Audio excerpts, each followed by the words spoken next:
There is no doubt that none of us had a clear vision of what 2020 would bring. We've lost a lot this year, and early this morning, we learned that a coaching icon was added to that list. Hall of Famer John Thompson, the first black head coach to lead his team to a national basketball championship, has died at the age of 78. Joining us via Skype is Jesse Washington, senior writer at the Undefeated and the author of Coach Thompson's upcoming autobiography, I Came as a Shadow, which is set for release in early 2021. Jesse, thanks for joining us. Can't imagine the pain that you were dealing with as you spent so many hours with the man affectionately known as Big John. Is there any way to measure this loss? It's very difficult to measure the loss because he was so huge in his accomplishments, in his love for his players, in his impact on the black community, on equality in sports. It is a tremendous loss today. All right, full disclosure, Jesse, I was born and raised in D.C., grew up a Georgetown fan. My first memories were of Sleepy Floyd and then Patrick Ewing and Reggie Williams. I was a teenager when Alonzo Mourning and Charles Smith and Dikembe Mutombo came along, and I was in college at the same time Allen Iverson was on the hilltop. So what is the best way to describe how he led and developed all of his guys, not just the stars, from boys into men? With love, with kindness, with protection. You know, the image of John Thompson that saddled him with so many negative perceptions over the years of him being a bully, of him being a tyrant, of a dictator. All these things came from his desire to protect his players so that they could be educated at all costs.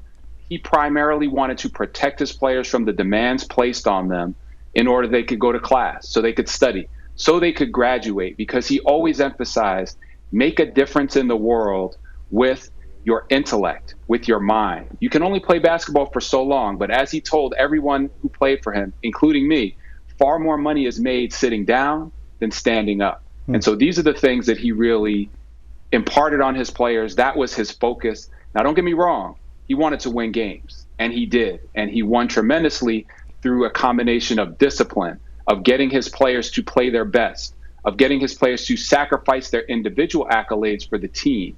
His players believed in him. Love would not be too strong a word to describe what went both ways between them. And so that's why he was so successful. You mentioned John Thompson was the first black head coach to win a national championship, but he also seemed to embrace what became known as Hoya paranoia. Protective of his kids, as he called them, as you mentioned, whether on or off the floor. He boycotted 2 games because he felt Prop 42 was unfair to black high school athletes. And when he got young men to Georgetown, not only did he win with them, but as you said, he made sure they graduated. 97% of his 4-year players got their degrees from one of America's most prestigious universities. We know about the starter jackets and the Nikes and the Hoyas mystique, but what did all of that say about him? Wow. Well, you know, I really hesitate to try to speak for him because he speaks through his autobiography, I Came as a Shadow. And that said, I think what all of that says, the sum total of this man, is that he wanted to be considered a teacher.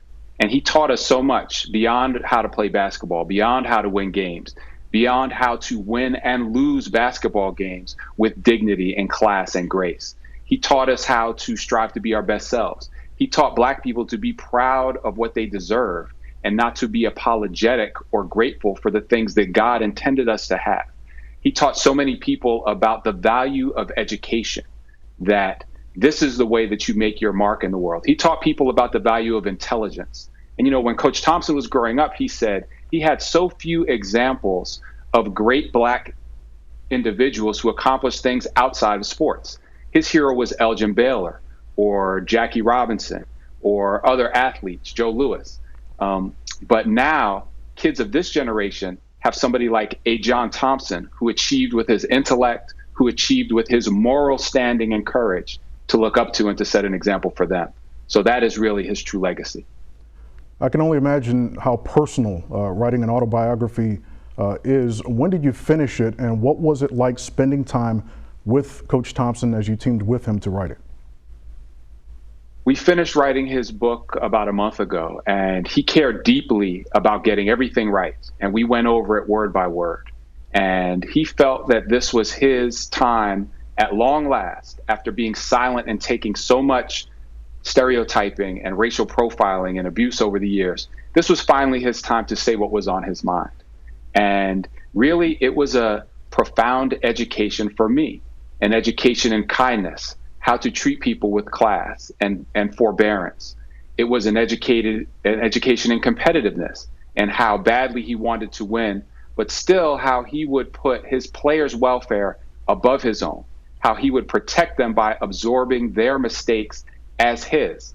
I'm not going to put your players' problems out there on Front Street for everyone to see. I'm going to say that I made the mistake.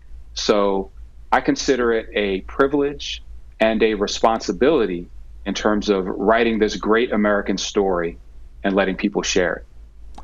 The late, great Hall of Famer John Thompson would have turned 79 on Wednesday.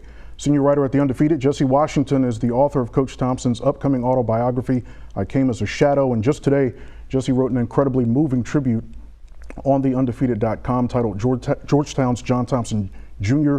Did Not Want to Be Boxed In. So please check that out at theundefeated.com. Jesse, our thoughts are with you and all who knew and loved Coach Thompson. Stay safe and thanks for joining us here on the Black News Channel.